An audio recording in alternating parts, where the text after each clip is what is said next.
So, in when I was creating the course, I wanted to be sure to include a procedures PowerPoint, specifically looking at the breakdown and the order in which certain procedures are performed. So, on the NCLEX, you may have some drag and drop kind of ordered response questions, and it's important to know how to perform several nursing procedures in a step by step manner. So, this PowerPoint just breaks down a few of those that are very commonly seen on the NCLEX, where you may see that drag and drop fashion.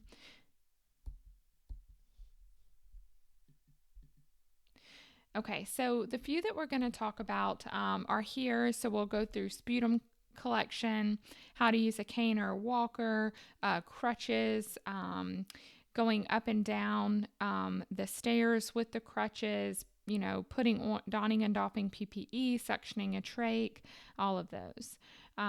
Okay, so when you are doing a sputum collection, you can either collect sputum through deep coughing or a process called expectoration, or you can do it through tracheal suctioning. So, the purpose of a sputum collection, of course, is to identify infectious or abnormal organisms, to see if an antibiotic is needed, to see, what may be going on in the lungs. So you can see the first step, we're going to determine the purpose of the collection. You're going to rinse the patient's mouth with water prior to the collection. Instruct the patient to take a deep breath and then cough deeply. And when you're obtaining a sputum collection, you want to obtain at least 15 mLs of sputum. So the most important thing to remember is that you always want to collect your sputum specimen before the patient begins antibiotic therapy. This is going to hold true through anything that you collect for analysis, whether it be a urine culture or urine analysis. You're going to want to collect them before the patient begins antibiotic therapy. That way your results are not skewed by the antibiotics. And then another thing to remember with any invasive procedure, and this is another thing that you'll see repeated throughout the course and on the NCLEX as well, is that you always want to make sure that informed consent is obtained prior to any invasive procedure.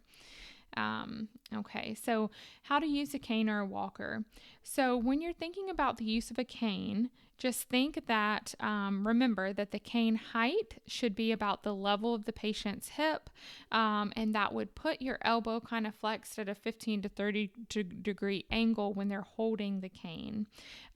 You always want to position the cane on the patient's unaffected side, and then you're going to move the cane at the same time as the affected side. So these kind of steps and procedures just take really memorization and kind of memorizing what to do first. But you're going to hold the cane on the unaffected side, and then you're going to move the cane at the same time as the affected side. When you're using a walker, of course, you want to make sure that all 4 feet of the walker are on the ground. You're going to first move the walker forward, followed by the affected leg, and then the unaffected leg. So again, just memorizing the steps on how to use the cane and the walker. Okay, so donning and doffing PPE is pretty self-explanatory, and if you do work, whether it be as a CNA or a PCT, a patient care tech, whatever it may be, you should be very familiar with these procedures. But just know you put on your gown first, followed by your mask, followed by your goggles, then your gloves, and then doffing or removing. You're going to do everything kind of backwards there. So just remember, you're always going to wash your hands prior to donning and immediately after doffing your PPE. All right, so when you are going up and down stairs with crutches, when you are going up, you're going to step up with the unaffected leg first. So a good way to remember is U and U. So you're going to go up with the unaffected leg, of course, then followed by the affected leg. And when you're going down, you're going to do the opposite. So you're going to step first with the affected leg. But an easy way to remember this is U and U. You're going to step up with the unaffected leg first. All right. So you can read through this sitting and standing with crutches. So again, it's just step by step. That you might see these drag and drop step by steps on the NCLEX. So definitely read through that. And then with suctioning a trach, so this is one of those invasive procedures you always want. Even if your patient is in the ICU and is unconscious and nonverbal, you're always going to, of course, first assess and then explain what you're doing.